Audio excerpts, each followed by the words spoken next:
কথায় আছে, মাল যায় যার, ইমান যায় তার।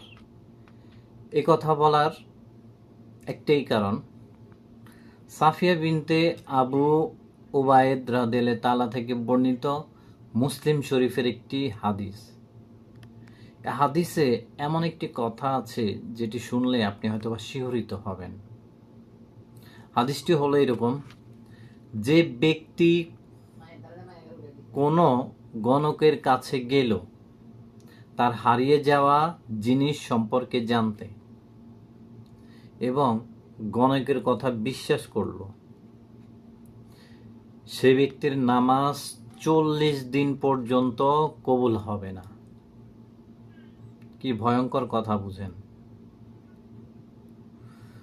তাই আমাদের দেশে বেশিরভাগই স্বর্ণ, এটা সেটা, টাকা পয়সা হারিয়ে গেলেই আমরা ছুটে যাই গণকের কাছে, বাটি চালা দেয়, এই চালা দেয়, সে চালা দেয়।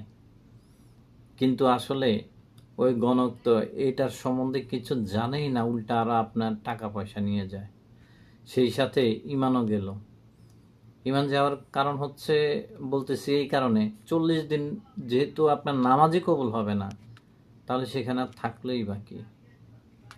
তাই তো হয়তো বা ওই বাংলা প্রবাদটা আছে, মাল যায় যার, ইমান যায় তার। এরকম ইন্টারেস্টিং হাদিস পাওয়ার জন্য চ্যানেলটি সাবস্ক্রাইব করুন, শেয়ার করুন, কমেন্টে আপনার মতামত, মূল্যবান কথা জানিয়ে দিন। আসসালামু আলাইকুম।